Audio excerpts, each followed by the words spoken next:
Congressman Mack. Thank you very much. The European Union is begging the United States for help.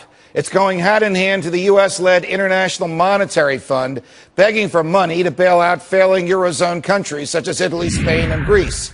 The IMF provides funding. The American taxpayer will pay the price, since almost one-third of the IMF's budget comes from the U.S.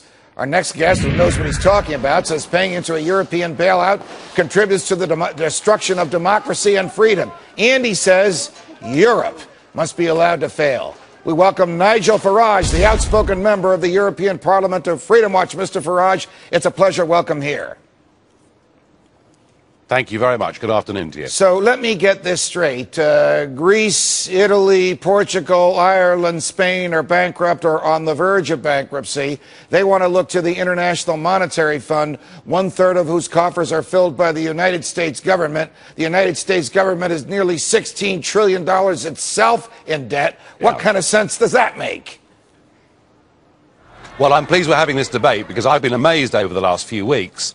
There's been a wall of silence from America. No one's been saying anything. I mean, with respect, I would say that your president is handling your own public finances pretty badly. How on earth can you want to get involved with tens and tens and tens of billions of dollars more, helping not to bail out Greece and Portugal and Ireland, but to keep them imprisoned inside a currency that they should never have joined in the first place? All you guys are doing and all we guys are doing is we're pouring good money after bad. It's going bust. Of that, there's no doubt at all. I wish you could make that statement to the Congress of the United States, to the Board of Governors of the Federal Reserve System, and to the President himself. Nigel, what will happen if some miracle occurs and the U.S. says no, and Angela Merkel says no, and David Cameron says no, and Nicolas Sarkozy says no, and these countries are permitted to collapse?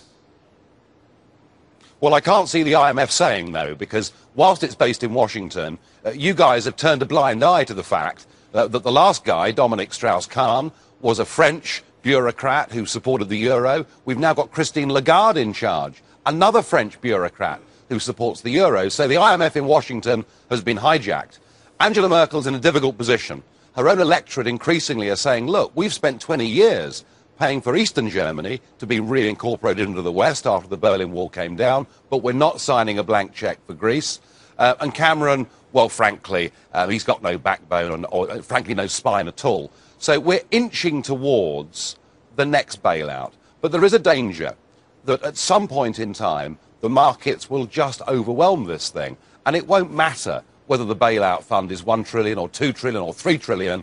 Events will just become too big for it. What will happen, in your view, if there is no bailout and if contract law and the law of supply and demand and the free market runs its natural course? I mean, aren't we destined for the failure of these socialist entities anyway? Wouldn't it be better to get it over with now?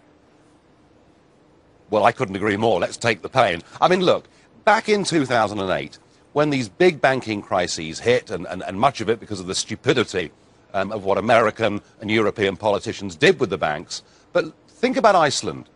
Iceland just simply could not muster the reserves or the political will to bail out the banks. They let the banks go bankrupt. The Icelandic currency fell by 80%. Interest rates went to 20%. You know, it wasn't just the volcanic ash that year that made things look grim in Iceland. But where's Iceland today?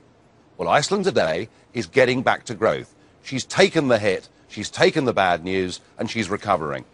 Take Greece.